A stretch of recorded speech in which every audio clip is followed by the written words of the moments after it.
வணக்கம். செய்தி வீச்சு உங்களை வரவேற்றுக் கொள்கிறது. இன்றைய செய்தி வீச்சிலும் இலங்கை மற்றும் உலக நிலவரங்கள் காத்திருக்கின்றன. முதலில் பூகோள அரசியலுடன் தொடர்பட்ட இலங்கை தீவு பக்கம் ஒரு பார்வையை திருப்பலாம்.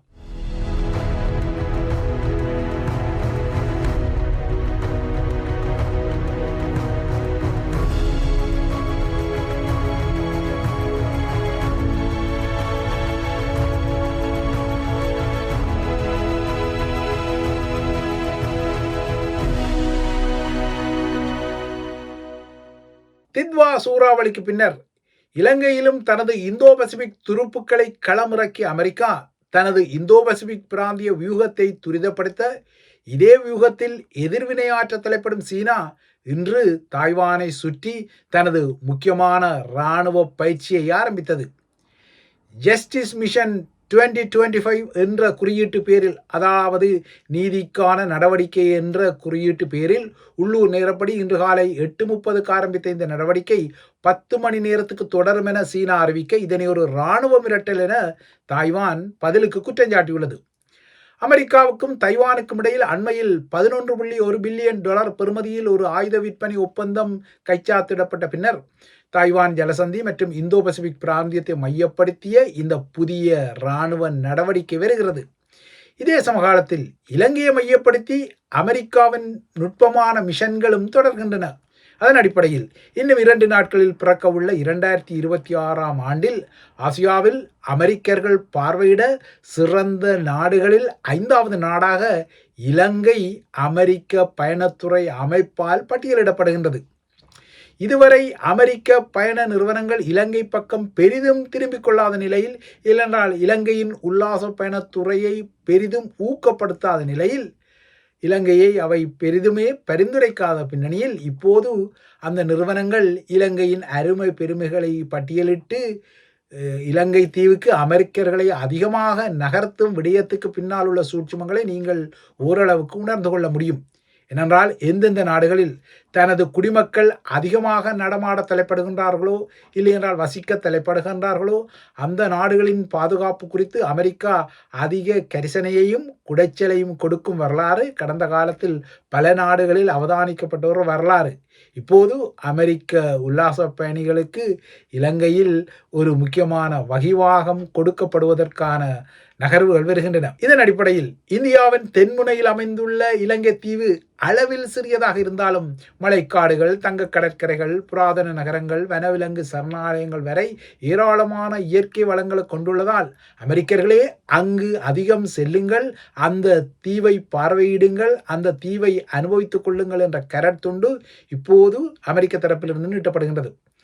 கடந்த மாதம் இலங்கையை ஊடறுத்து பெரும் பேரழிவுகளை விதைத்து கடந்த தித்வா சூறாவளிக்கு பின்னர் இலங்கையில் பிறப்பிக்கப்பட்ட பொது அவசரகால நிலையை அனுர அரசாங்கம் நேற்று முதல் மேலும் நீடித்துவிட்டது. மக்களின் பாதுகாப்புக்கு என இந்த நகர்வு எடுக்கப்பட்டாலும் அரச எதிர்ப்பு போராட்டங்களை தடுத்துக் கொள்வதற்காகவும், ஊடகங்கள் அரசாங்கத்தை கடுமையாக விமர்சிப்பதை சற்று கட்டுக்குள் வைத்திருப்பதற்காகவும் அரசாங்கம் அவசரகால விதிகளை விரும்பிக் கொள்வது வெளிப்படையான ஒரு விடயம். இதனால்தான் அந்த அவசரகால நிலை தற்போது நீடிக்கப்பட்டுள்ளது. ஆனால் அரசாங்கமோ இது பொதுமக்களின் பாதுகாப்பு சம்பந்தப்பட்ட விடயம் என்பதால் நீடிக்கப்படுவதாக காரணத்தை கூறுகிறது. தித்வா பேரழிவு குறித்து இலங்கையில் செய்தி வெளியிட்ட ஊடகங்கள் மீது அரசாங்கம் எடுக்கும் இறுக்கமான நடவடிக்கைகள் தற்போது எதிர்க்கட்சிகளின் கண்டனங்களுக்கு ஆளாக்கப்படுகின்றன. குறிப்பாக ராஜபக்சேக்களின் பொதுஜன பெரமுன, சஜித் பிரேமதாசாவின் ஐக்கிய மக்கள் சக்தி மற்றும் ரணில் விக்ரமசிங்கவின் ஐக்கிய தேசிய கட்சி ஆகியன இந்த ஊடக எதிர்ப்பு நடவடிக்கைக்கு எதிரான தமது குரல்களை அதிகரித்துக் கொள்வதால் அரசாங்கம் எரிச்சல் பட்டுக் கொள்கின்றது. நாட்டில் ஒரு போலீஸ் அரசாங்கத்தை உருவாக்கி சர்வாதிகாரத்தை பேணுவதற்கு அரசாங்கம் முனைவதாக சஜித், நாமல், ரணில் எல்லோருமே ஏககாலத்தில் அலறிக்கொள்கிறார்கள். தென்னிலங்கை அரசியல்வாதிகளின் எதிர்வினைகள் இவ்வாறு வர, தமிழர் தரப்பு அரசியல்வாதிகளில் உற்று நோக்கப்படும் ஒருவராக டக்ளஸ் தேவானந்தா தொடர்கின்றார்.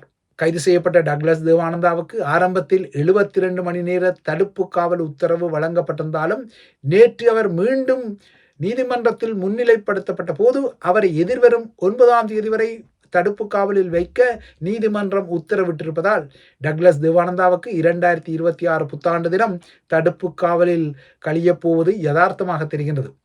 தற்போது அவர் மீது நடத்தப்பட்டு வரும் விசாரணைகளில் ஸ்ரீலங்கா இராணுவம் அவரது பாதுகாப்புக்காக முன்னர் வழங்கிய துப்பாக்கிகள் குறித்த துருவல்கள் இடம்பெற்று வருகின்றன.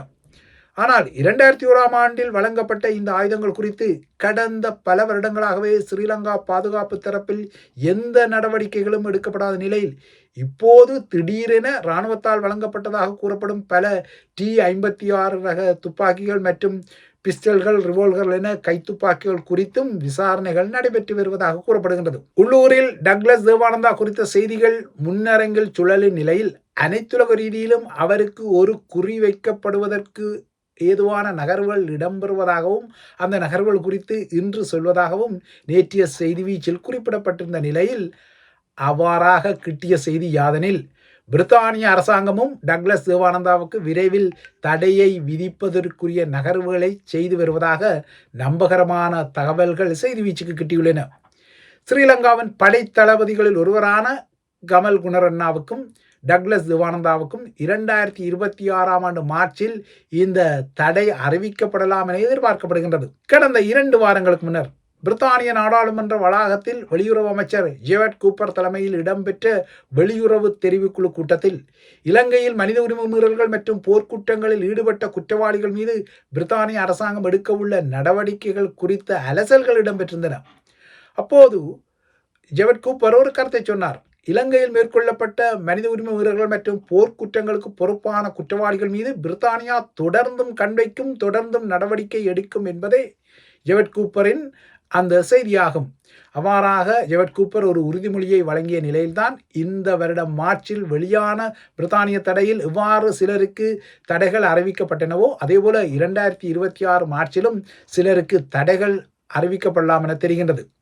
இந்த வருட மார்ச் மாதத்தில் ஸ்ரீலங்காவின் முன்னாள் இராணுவ தளபதியாகவும் இறுதிவரை முப்படை தளபதிகளின் பிரதானியாக இருந்தவருமான ஜெனரல் சவேந்திர சில்வாவுக்கும் கடற்படையின் முன்னாள் தளபதியும் அட்மிரல் ஆஃப் த ஃப்ளீட் என்ற தகுதியை கொண்டவருமான தளபதி வசந்த கர்நாகுடவுக்கும் அதேபோல முன்னாள் இராணுவ தளபதி ஜெகத் ஜெயசூர்யாவுக்கும் தமிழர்களின் தரப்பில் விநாயகமூர்த்தி முரளிதரன் ஆகிய கர்ணாவுக்கும் தடைகள் அறிவிக்கப்பட்ட விடயம் நீங்கள் ஏற்கனவே அறிந்த விடயம், தெரிந்த விடயம்.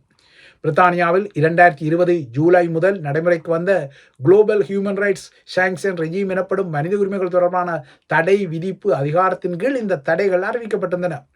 இப்போது அதனைப் போலவே முள்ளிவாய்க்கால் பேரவல காலத்தில் ஸ்ரீலங்கா படைத்தளபதிகளில் ஒருவராக இருந்த கமல் குணரட்னாவுக்கும் டக்ளஸ் தேவானந்தாவுக்கும் தடைகள் விதிக்கப்படுவதற்கான பரிந்துரைகள் செய்யப்பட்டுள்ளதாக தெரிகின்றது. இந்த செய்தி பிரித்தானியிலிருந்து கொழும்புக்கு முன்கூட்டியே அறிவிக்கப்பட்டுள்ளதாக தெரிய வருகின்றது. ஆனால் டக்ளஸ் தேவானந்தாவின் கைதுக்கும் லண்டனிலிருந்து கொழும்புக்கு அனுப்பப்பட்ட தடைகள் குறித்த அறிவிப்புக்கும் இடையில் நேரடி தொடர்புகள் இருப்பதாக தெரியவில்லை. 2009 முள்ளிவாய்க்கால் படுகொலை இடம்பெற்ற போது ஸ்ரீலங்கா படைத்துறையின் 53ஆம் பிரிவின் கட்டளை தளபதியாகவும் பின்னர் வன்னி பாதுகாப்பு படை தலைமையகத்தின் தளபதியாகவும் அதன் பின்னர் 2019 நவம்பர் முதல் 2024 செப்டம்பர் வரை ஸ்ரீலங்காவின் பாதுகாப்பு செயலாளராகவும் இருந்தவர் கமல் குணரட்னா. இவர் போர்க்காலத்தில் வன்னி மருத்துவமனைகள் மீது வேண்டுமென்றே மல்டிபரல் ராக்கெட் லாஞ்சர்கள் எனப்படும் பல்குழல் எறிகுணைகள் உட்பட்ட நாசகார தாக்குதல்களை நடத்தியவர் எனவும் தமிழ் பொதுமக்களை கொன்றவர் எனவும் இசைப்பிரியா போன்ற சரணடைந்த போராளிகளை நீதிக்கு புறம்பாக கொன்றவர் எனவும் ஜோசப் கேம்ப் போன்ற மோசமான தடுப்பு மையங்களில் பாலியல் வன்முறைகள் உட்பட்ட சித்திரவதைகளை செய்தமைக்கு பொறுப்பானவர் எனவும் குற்றங்கள் சுமத்தப்படும் நிலையில் அவருக்குரிய தடை தற்போது பிரித்தானியாவில் தயாராகின்றது. இதேபோல கருணாவுக்கு விதிக்கப்பட்ட தடை போலவே துணை இராணுவ குழுவை இயக்கிய குற்றத்தில் டக்ளஸ் தேவானந்தாவுக்கும் பிரித்தானிய தடை தயாராவதாக தெரிகின்றது.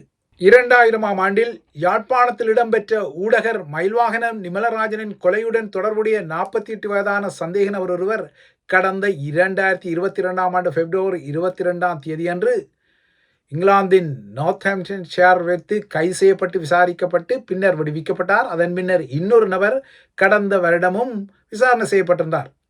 சர்வதேச குற்றவியல் நீதிமன்றத்தின் அதாவது ICCயின் 2001 பிரிவு 51வது கீழான சட்டத்தின் அடிப்படையில் இந்த கைதுகளும் விசாரணைகளும் இடம்பெற்றதாக பிரித்தானியா அறிவித்திருந்தது.